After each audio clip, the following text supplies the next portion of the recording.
Anjani ఇంట్లోకొచ్చింది. Mrs Vasantrao భయంగా చూసింది. ఒంటరిగా ఉంటే ఏదైనా ఆగాయిత్యం చేస్తుందా ఈ అమ్మాయి అనుకుంది. ఆంటీ, అలాంటి అనుమానాలు పెట్టుకోకండి. మా నాన్న కోసం ఈ ప్రపంచంలో నిందలు నిష్ఠూరాలు తప్ప మరేం చెవి చూడని అభాగ్యుడి కోసం బ్రతుకుతాను అంది కళ్లల్లో ఊరిన నీరు ఒత్తుకుని. ఆవిడ వెళ్ళిపోగానే వచ్చి బల్ల ముందు కూర్చుంది. కాగితం తీసింది. ఆమెకు ఈరోజు చేతులు వణకడం లేదు. ఎక్కడలేని ధైర్యం వచ్చింది. తెగింపు కలిగింది. ప్రియమైన మీకు, జరుగుతున్న విషయాలు చూస్తుంటే విధిగా విధిని నమ్మాలనిపించింది. ఇక్కడుండి నా హక్కుల కోసం పోరాడుతూ మీ తల్లి కొడుకుల మధ్య అడ్డుగోడగా నిలవాలని లేదు. మనం బ్రతికే ఈ 4 రోజులు మనశ్శాంతిగా బ్రతకాలనుకోవడం నేరమూ కాదు, పాపమూ కాదు. అందుకే మీకు దూరంగా వెళ్ళిపోతున్నాను. ఈ దూరం శారీరకంగా మాత్రమే. ఈ కొద్ది రోజులు మీరు పంచిచ్చిన జీవితం మధురమైంది. ఆ అనుభూతితో బ్రతకగలను. నాన్నగారి దురదృష్టం నాకు రాకూడదని ఆయన అనుకునేవారు. కాని ఆయన ఆశ ఏది నెరవేరిందని ఇది నెరవేరడానికి. మీరు తిరిగి వివాహం చేసుకోవడానికి నేనడ్డు నిలుస్తానని అనుకోవద్దు. మీకు ఎలాంటి అనుమతి పత్రం కావాలన్నా ఇస్తాను. అలాగే ఆ ఇల్లు మీదే. ఇంటిపైన అలక చూపితే లాభం లేదు. మీరు పెరిగిందంతా ఆ డబ్బుతోనే. చెప్పాలని కాదు, ఉదాహరణకు చెబుతున్నాను. బావా, నాకోసం ఒక్క చిన్న పని చేయండి. అది మీకు సమ్మతమైతేనే. సంవత్సరానికి ఒక్కరోజు, అదే మన పెళ్లి రోజు, 1 గంట నాతో గడపండి. అత్యాశ కాదనుకుంటాను. స్నేహితుల కోసం, తెలిసిన వారి కోసం ఎన్నో చేస్తారు. అందులో మంచి స్నేహితులని మీకు పేరుంది. నాపై దెబ్బతీస్తున్న విధితో విధిగా పోరాడతాను. మీరు ఉండదలుచుకుంటే ఫ్లాట్లో ఉండండి. వద్దనుకుంటే అంకుల్తో చెప్పండి. ఇక ఉంటాను. కింద సంతకం పెడుతుంటే చేతులు వణికాయి, కళ్ళు చెమరచాయి. అయినా గుండె నిబ్బరం చేసుకుని సామాన్లు చకచకా సర్దేసుకుంది. ఆమెకు తలపై నుండి పెద్ద బరువు దింపినట్లయింది. లలితమ్మ దగ్గర దాచిన రహస్యం కాపాడడం పెద్ద బాధ్యతగా పరిణమించింది. ఇప్పుడా భయం లేదు. తను నిర్భయంగా ఉండొచ్చు. ఏం చేస్తామంజు? వసంతరావు భార్య జాలిగా అడిగింది. ఆమెకి ఇంగ్లీషు బాగా వచ్చు. అక్కడికి వెళ్ళి ఆలోచిస్తానంటీ. సీటిచ్చారంటే లాయే చదువుతాను అంది ధైర్యంగా. ఇక్కడుండి పూర్తి చేయమ్మా. వద్దాంటీ, కేవలం అత్తయ్య కంటపడకూడదనున్నాను. నాన్న ఒంటరిగా బాధపడతారు. మాకు బంధువులు లేరు. మీరు బంధువుల కంటే ఎక్కువ ఆదరించారు. విసుగు పుట్టినప్పుడు మీ దగ్గరికే వస్తాను అంది కన్నీటితో. అక్కా, నందిని బావురు మంది. నీ పెళ్లికి తప్పకొస్తాను నంది, తప్పకొస్తాను. భుజం తట్టి కళ్ళు ఒత్తుకుని వెళ్లి టాక్సీలో కూర్చుంది. క్షేమంగా చేరినట్టు ఉత్తరం రాయమ్మా. ఫోన్ చేస్తానంటీ. అన్నమాటకు కదిలినట్టు టాక్సీ కదిలిపోయింది. అంజని మరోసారి కళ్ళొత్తుకుంది. భార్య మాటలు తన గదిలో దొర్లుతూ వింటున్న రాజశేఖర్ ఒక్కసారి ఉలిక్కిపడ్డాడు. తన భార్యేనా అన్న అనుమానం కలిగింది. లేచి స్లిప్పర్స్ వేసుకుని బయటకొచ్చి చూశాడు. పెద్ద సోఫాలో కూర్చున్నారు విజయ, ఆ పట్నంలో ధనవంతుల్లో ఒకరైన కళ్యాణ్ దాస్. కళ్యాణ్, మీరు ఆహ్వానిస్తే ఆ నరకానికైనా రెడీయే. థ్యాంక్యూ విజయ, థ్యాంక్యూ సో మచ్. ఆమె చెయ్యి పట్టి నిలిపాడు దాస్. వెల్కమ్. మీ టేప్ రికార్డర్ తీసుకురండి. కొత్త టేప్స్ ఏమైనా కొన్నారా అంది చిరునవ్వుతో. కొనకపోతేనే విజయ, వెంటనే కొంటాను. You mesmerize the situation. Oh boy నవ్విందామె. కళ్యాణ్ దాస్ వెళ్ళిపోయాడు. రాజశేఖర్ పళ్ళు పటపటా కొరుకుతూ బాత్రూంలో దూరాడు. యూ మెస్మరైజ్ ద సిచ్యుయేషన్ వెదవన్నారు వెదవ. పరాయి స్త్రీ మాటలే సమ్మోహనాస్త్రంలా ఉంటాయి. పళ్ళు కొరుకుతూ బయటకొచ్చాడు. విజయ నవ్వు తెరలు తెరలుగా వినిపిస్తోంది. తను అక్కడికి వెళితేగాని ఆగదని తెలుసుకున్నాడు. అందుకే బయటకొచ్చాడు. Come on darling. Mister Sahir, meet my hubby Rajasekhar. మా ప్రొఫెసర్గా ఉండేవారు రాజా. విదేశాల నుండి మొన్ననే వచ్చారు అంది. రాజశేఖర్ కోపంగా ఉన్నా ముఖానికి చిరునవ్వు పులుముకుని అతనితో కరచాలనం చేశాడు. గ్లాడ్ యూ మీట్ యూ అన్నాడు. Same to you mister Rajasekhar. Viji, shall we proceed? అతను లేచాడు. Okay sir. Raja, foreign delegates వస్తున్నారు. నేను రావడం ఆలస్యం అవుతుంది. ఈరోజు స్వీటీ స్కూల్లో ఏదో కార్యక్రమం ఉంది. వెళ్ళగలవా? రాజశేఖర్ తీక్షణంగా చూశాడు. That's all right. మీ ఇష్టం. నేను వీలు చూసుకుని వెళతాను అని ప్రొఫెసర్ చేతిలో చెయ్యి వేసి బయలుదేరింది. ఇద్దరూ ఒకరినొకరు రాసుకుంటూ ఒకరుగా దిగారు. రాజశేఖర్కు మతిపోయింది. అతను అశాంతిగా అటు ఇటూ తిరిగాడు. విజయ్ ఎంత ప్రొఫెసర్ అయితే మాత్రం అంత చనువుగా పిలుస్తాడా? విజయ్కి అంత బుద్ధి లేదు. తను మొదటిసారి తన బాస్ రాబర్ట్కు పరిచయం చేస్తే అతను చేయి కలపబోతే పతిత్తులా చేతులు జోడించి నమస్తే అని అతని ప్రశంసలు పొందింది. పెద్ద నటి కాదు, మహానటి. పళ్ళు పటపటా కొరికాడు. Good morning daddy. స్వీటీ స్కూలుకు తయారై వచ్చింది. వెరీ బ్యాడ్ మార్నింగ్ అన్నాడు కసిగా. What daddy? కళ్ళు మిటకరించింది అమ్మాయి. తన పొరపాటు తెలిసొచ్చింది. కూతుర్ని ఎత్తుకుని ముద్దు పెట్టుకున్నాడు. వెంటనే సైటుకు వెళ్లాలని గుర్తుకొచ్చింది. చిచ్చి, తనెంత సంకుచితంగా ఆలోచిస్తున్నాడు. తను ఇష్టం వచ్చిన చోట తిరుగుతున్నాడు. అదేమిటని విజయ ప్రశ్నించిందా? విజయను ప్రశ్నించే హక్కు తనకుంది. నన్ను ప్రశ్నించే హక్కు ఆమెకు లేదా? మనసు నిలదీసింది. ఆమె స్త్రీ. స్త్రీకి స్వాతంత్రం లేదని వేదాలే చెప్పాయి అనుకున్నాడు. కూతుర్ని బడిలో వదిలి సైటు వైపు బయలుదేరాడు. స్వీటీ పరిగెత్తుకొచ్చింది. డాడీ, ఓ డాడీ, సాయంత్రం మరేమో నా డాన్స్ ఉంది, నువ్వు రావాలి అంది. మీ మమ్మీ వస్తుందమ్మా. పో డాడీ, మీరిద్దరు రావాలి. గేమ్స్ రోజు మమ్మీ వచ్చింది. బొంగమూతి పెట్టింది స్వీటీ. ఓకే, అలాగే వస్తాను స్వీటీ అన్నాడు. ఆ పిల్ల కళ్లల్లో ఓ అపూర్వమైన వెలుగు వెలిగింది. తాను నిజంగా బయట విషయాల్లో తలదూర్చి తన కుటుంబ సంక్షేమం మరిచిపోయాడా? విజయ్తో పంచుకున్న జీవితం తిరిగి రాదా? అతను సైటు మీద పని త్వరగా ముగించుకుని బయలుదేరాడు. స్నేహితులొచ్చారు. హోటల్లో పార్టీ ఉందట, రమ్మని బలవంతం చేశారు. ఈ పూట వద్దురా, మా పాప డాన్స్ ఉంది, స్కూలుకు వెళ్ళాలి. మీ పాప డాన్సు కాదు, మీ ఆవిడంటే హడల్. భార్య అంటే పడి ఉండేదిరా, అంత భయపడితే ఎలా బ్రతుకుతావు అని వాళ్లలో ఒకతను హేళన చేశాడు. మగాణ్ణి మార్చాలన్నా, సిగరెట్టు కాల్పించాలన్నా, తాగించాలన్నా, మరే దౌర్భాగ్యపు పని చేయించాలన్నా భార్య అంటూ ఓ అస్త్రం వేస్తారు. అప్పుడే మగాడు ఓ చిరునవ్వు నవ్వి, అవునరా, నాతో కష్టసుఖాలు పంచుకునే భార్య మాట వింటే తప్పే ఉంది అని నిలదీరు సరికదా. అర్జెంటుగా ఆడదాని మాట లెక్కలేదన్న ధోరణిలో వాళ్ల వెంట వెళ్ళిపోతాడు. రాజశేఖరం అదే చెప్పాడు. విజయ్ ఒక నెలంతా కష్టపడితే వచ్చే డబ్బు తను 1 గంటలో సంపాదించగలడు. పిచ్చి విజయ అనుకున్నాడు 2 పెగ్గలు కడుపులో పడ్డ తర్వాత. రాజా, నీలాంటి గ్లామరస్ కాంట్రాక్టర్ ఉండాలి భాయ్. నీ స్వంత ఇంటి పథకం కింద మేము కట్టబోయే ఫ్లాటు నీ వల్లే బుక్ అవ్వాలి అన్నాడు రాజలింగం. అతను చెయ్యని వ్యాపారం లేదు, నెత్తిన టోపీ వేసుకొని వ్యక్తి లేడు. ఆల్రైట్, నన్నేం చేయమంటారు? ఏం చెయ్యొద్దు, మీరు మా పార్ట్నర్గా ఉండాలి. కథంతా మేము నడుపుతాం. ఫ్లాటు ఖరీదు, నిర్మాణం ఖరీదు కలిసి 200 రూపాయలు 1 చదరపు అడుగుకు వేశాం. అక్కడే మనకు 15% నికర లాభం అన్నాడు రాజలింగం. 15%మేనా? చపరించాడు మరొకతను. అది ఇన్కమ్ ట్యాక్స్ వారికి చూపే లెక్క. సిమెంటు, కర్ర అన్నిట్లో మిగులుబాటే అన్నాడు. రాజశేఖర్ కళ్ల ముందు పెద్ద బంగళా మెదిలింది. ఈ దెబ్బతో తను బంజారాహిల్స్లో పెద్ద బంగళా కొంటాడు. అప్పుడు ఏమంటుందో విజయ. ఊహాలోకంలో విహరిస్తూ ఇంటికొచ్చాడు. పనికుర్రాడు కునికిపాట్లు పడుతున్నాడు. అమ్మగారు రాలేదా? కోపంగా అడిగాడు. రాలేదు బాబూ. అతను లేచి కూర్చున్నాడు. విజయ ఈ మధ్య ఓ కార్పొరేషన్లో ఉద్యోగం చేస్తోంది. అక్కడ బాయ్ రాత్రుళ్ళు ఇంటి దగ్గర ఉంటాడు. అతనికి భోజనం, వసతి ఉచితంగా ఇచ్చిందామె. భోజనం చేస్తారయ్యా?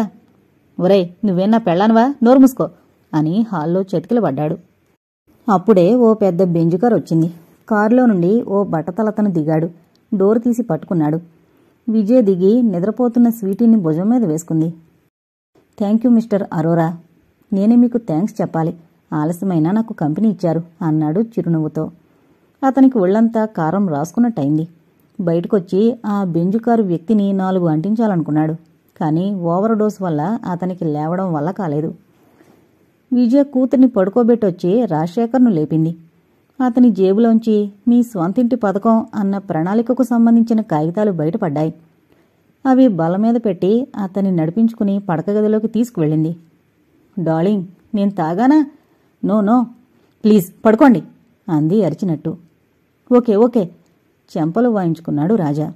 డార్లింగ్, నువ్వు డాటర్వి, టీచర్లా? నోనో, టీచర్వి, నా బెటర్ హాఫ్వి అని గొణుగుతూ మంచంపై వాలిపోయాడు రాజశేఖర్.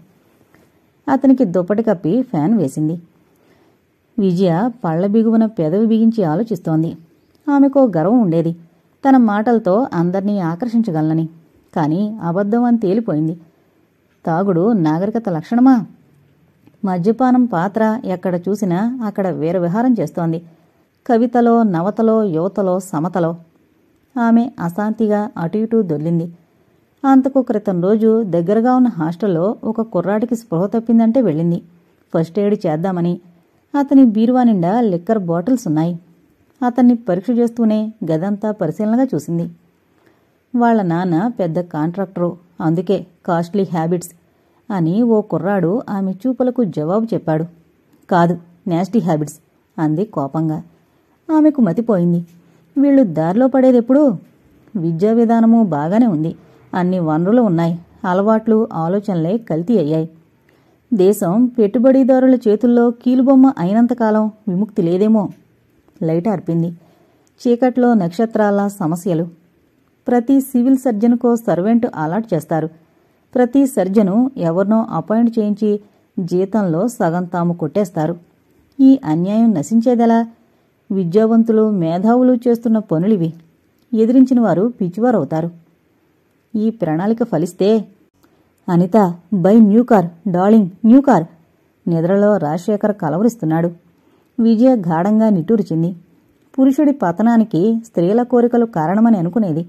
కాని తను కారు కావాలన్నదా, హోదా కావాలందా? మగవాడికి అన్ని వ్యసనాల్లాగే సంపాదన కూడా ఒక వ్యసనమే కాబోలు. టెలిగ్రామ్ వచ్చిందమ్మా. బయటనుండి పనికుర్రాడు అరుస్తుంటే త్వరగా లేచి వెళ్లి తలుపు తీసింది. ఆమెకు ఆదుర్ద ఎక్కువైనా నిబ్బరంగా టెలిగ్రామ్ విప్పింది. Arriving Bangalore express with mother Shri. ఏంటమ్మా? పనికుర్రాడు ఆదుర్దాగా అడిగాడు. పెద్దమ్మగారు శ్రీహర్షబాబు వస్తున్నారు. తలుపు వేసింది. ఇక ఏ టెన్షన్ భరించే శక్తి లేక కాంపోజ్ వేసుకుని పడుకుంది. అంజని కాలేజీకి వెళ్లి రావడంతో ఆలోచనలకు తావు లేకుండా గడుపుతోంది. ఆమె ఎదురు తిరిగి మాట్లాడినప్పటి నుండి బాలాజీ, పద్మ కూడా అవమానించడం తగ్గించారు. ప్రపంచయాత్ర ముగించుకొచ్చిన కోటేశ్వరరావు పరిస్థితి మళ్లీ మొదటికి రావడం చూసి ఆవేశంతో పాటు ఆవేదన చెందాడు. ఛీ, ఏం మనుషులు! మనసులు చెప్పినా అర్థం చేసుకోలేరు అని విసుక్కున్నాడు.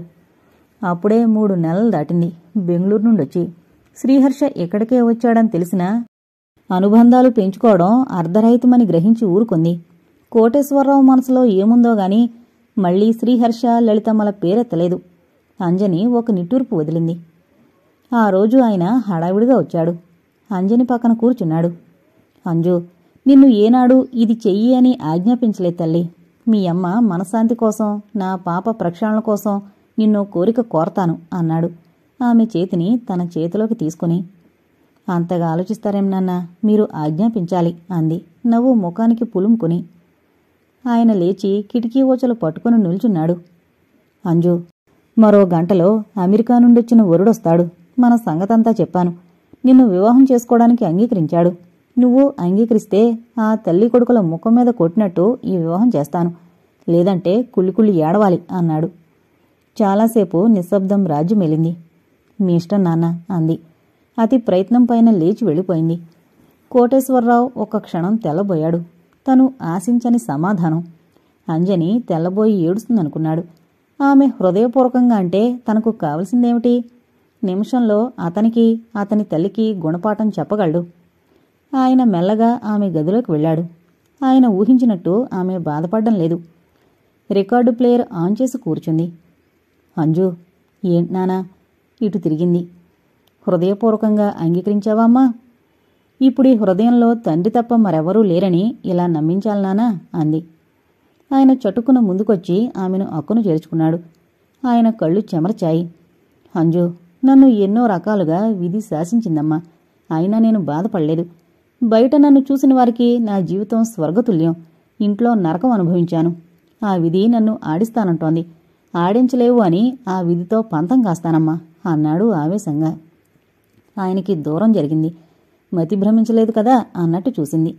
ఆయన కళ్ళు తడిగా ఉన్నాయి. ఇంకా మతి చలించలేదంజు. నీ జీవితం మూడు బారిపోతే నా మతి పోతోందో ప్రాణమే పోతోందో చెప్పలేను అన్నాడు.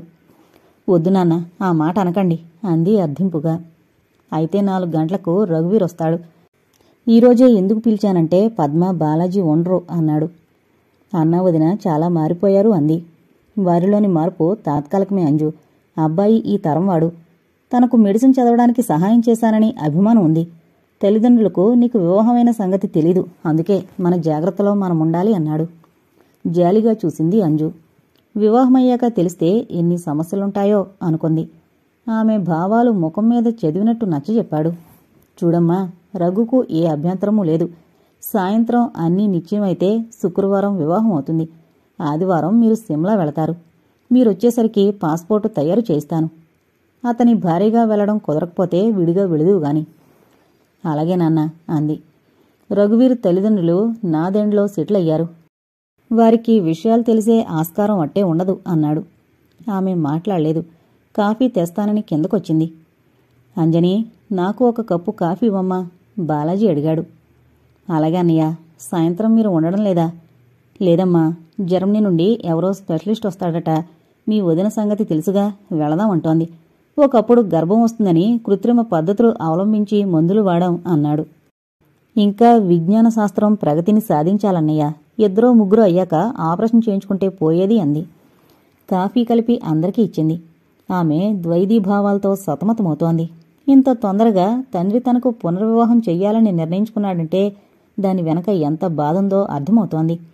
ఎంత బాధనైనా దిగమింగి ఆయనకి ఆనందం కలిగించడమే ధ్యేయంగా పెట్టుకోవాలని నిర్ణయించుకుంది. సాయంత్రం తండ్రి చెప్పినట్టే చక్కగా ముస్తాబయింది. టమోటా రంగు షిఫాన్ చీర కట్టుకుని తయారై వచ్చింది. చక్కనమ్మ చిక్కినా అందమే అన్నట్టుంది.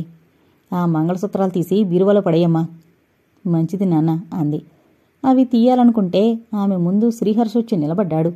ఒక్క క్షణం కళ్ళు మూసుకుంది. స్త్రీ సెంటిమెంట్ల వలయం నుండి బయటపడినాడే విముక్తి. ఓ అజ్ఞాత కంఠం హెచ్చరించింది. గొలుసు తీసివేయలేక జాకెట్లోకి సర్దుకుని పిన్నులు పెట్టుకుంది. వెళ్లి కారులో కూర్చుంది. ఇద్దరి మధ్య మౌనం రాజు మేలింది. హోటల్ ముందు కారాగ్గానే డ్రైవర్ తలుపు తీసి పట్టుకుంటే దిగింది. హాయ్, నమస్తే. తలుపు పట్టుకుని నిల్చున్న యువకుణ్ణి విష్ చేసింది. అతనే రఘువీరు అయి ఉంటాడని గ్రహించింది. చాలాసేపయిందా రఘు? కోటేశ్వరరావు అడిగాడు. జస్ట్ 5 minutes అన్నాడు చిరునవ్వుతో. ముగ్గురు లోపలికెళ్లి గదిలోకి వెళ్లారు. అచ్చు అతనిలాగే ఉన్న స్త్రీ ఒక బట్టతలతను కూర్చున్నాడు. ఆమె రఘువీర్ తల్ల అక్క. అంచనా వేయడం కష్టమనిపించింది. ఆమె అనుమానం గ్రహించినట్టు రఘువీర్ పరిచయం చేశాడు. అమ్మా, అంజని, మీట్ మై పేరెంట్స్ అన్నాడు. అంజని వెళ్లి నమస్కరించింది. వాళ్ల చూపుల్లోని సంతృప్తే చెబుతోంది వాళ్లకు తను నచ్చిందని. నిర్లిప్తంగా వెళ్లి ఒక సోఫాలో కూర్చుంది. ఆమెకి ఇదో కొత్త అనుభవం. వివాహితైన స్త్రీకి పెళ్లిచూపులంటే గమ్మత్తుగా అనిపించింది. ఏం చదువుతున్నావమ్మా? లా 1వ సంవత్సరం చదువుతున్నానండి అంది నమ్రతగా. ఎర్ర రఘు, అక్కడ లా వాళ్లకు ప్రాక్టీస్ ఉందా? వైనాట్, ఏం తీసుకుంటారు? రఘువీర్ అడిగాడు. అతని దృష్టంతా అంజని అందమైన ముఖం మీదే ఉంది. ఆమె తలెత్తి చూడగానే చిరునవ్వు నవ్వాడు. అంజని హృదయంలో శ్రీహర్షను చూసినప్పుడు కలిగే సంచలనం, ఆదుర్ద కలగడం లేదు. సముద్ర తరంగంలా ఉప్పొంగడం లేదు. తల ఉంచుకుంది. రఘు, నేను బయలుదేరే ముందే అన్నీ పంపమని ఆర్డర్ చేశాను. నువ్వేం కంగారు పడకు అన్నాడు. ఐసీ. అతని మాటలు పూర్తి కాకముందే 2 స్వీట్లు, 2 హాట్లు, పళ్ళు తెచ్చి అక్కడ సర్దారు బ్యారర్లు. ఐస్ క్రీం 10 నిమిషాలయ్యాక పంపిస్తాను సార్ అని అతను వెళ్ళిపోయాడు. రఘువీర్ లేచొచ్చి ఒక ప్లేట్లో సమోసా, పకోడీ, స్వీట్స్ పెట్టి అంజనికిచ్చాడు.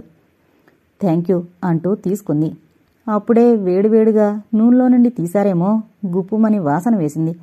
అంజనికి కడుపులో తిప్పినట్టయింది. అలాగే ప్లేటు పట్టుకుని కూర్చుంది. ఆమె లేచి తనకు ఆఫర్ చేస్తుందేమోనని చూశాడు రఘువీరు. ఆమె కదలకుండా కూర్చోవడంతో ఒక క్షణం తటపటాయించాడు. గాయపడినట్టు ముఖం పెట్టి మరో నిమిషమే తేరుకున్నాడు. ఆమెను నిందించి లాభం లేదు. ఇద్దరు స్నేహితులు ఏ కారణం చేత విడిపోయినా ఆ బాధ చాలా రోజుల వరకు ఉంటుంది. తీసుకోండి అన్నాడు తనే ముందు మాట్లాడుతూ.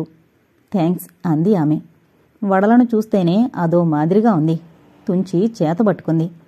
ఆ నూనె కల్తీదేమో, కంపువాసన కొడుతోంది అనుకుంది. కాని మిగిలినవారు చక్కగా తింటున్నారు.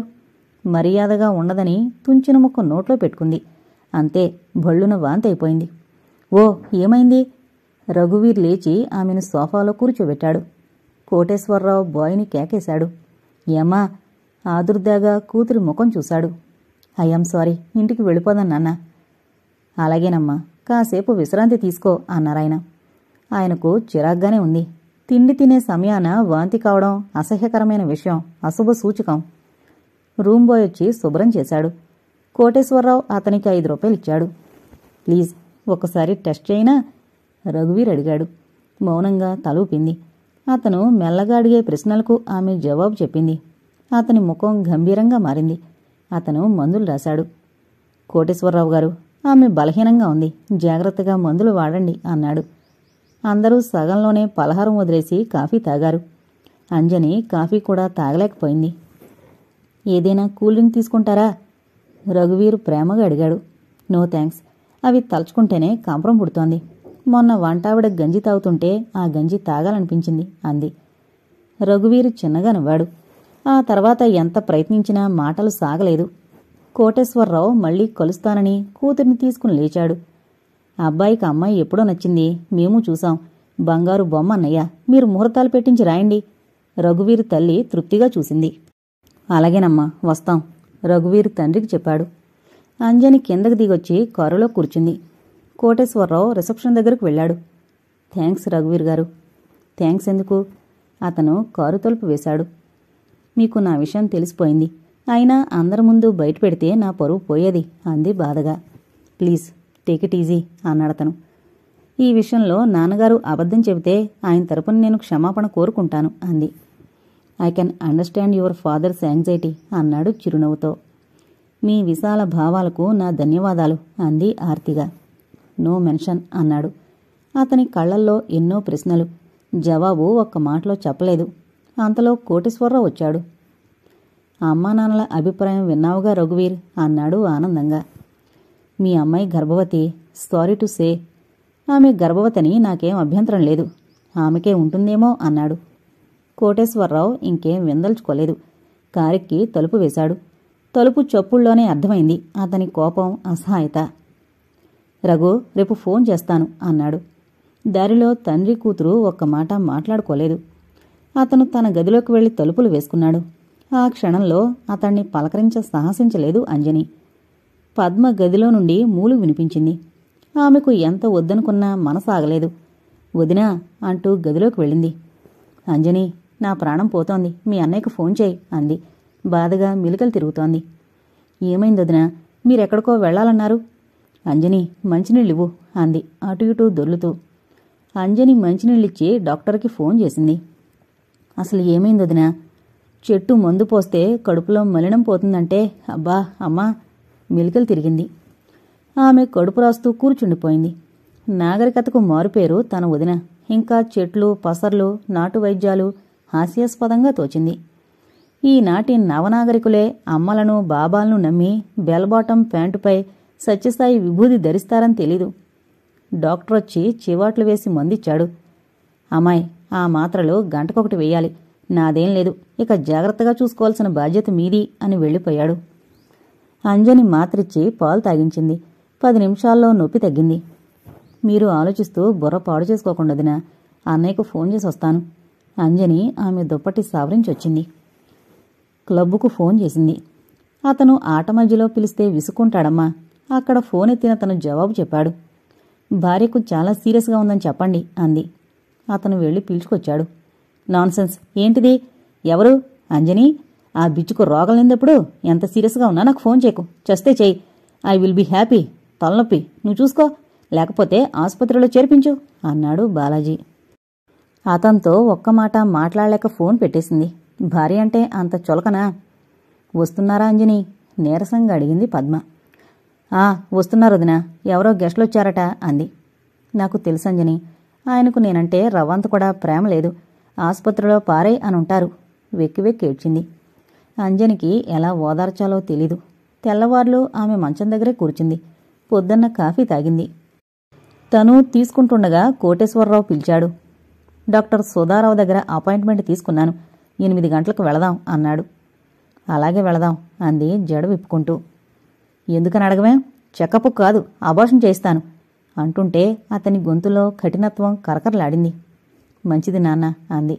అతను మరేం మాట్లాడలేదు. అరగంటలో అంజని తయారై వచ్చింది. ఇద్దరే బయలుదేరారు. అంజు, బాలాజీ, పద్మ అవకాశవాదులు, వారికి ఎంత దూరం ఉంటే అంత మంచిది అన్నాడు. మంచిది నాన్న, రాత్రి ఆమె చాలా బాధపడ్డారు అంది. నీకు అబార్షన్ అంటే బాధగా ఉందా? నాన్న, అలాంటి ప్రశ్నలు అడగొద్దు.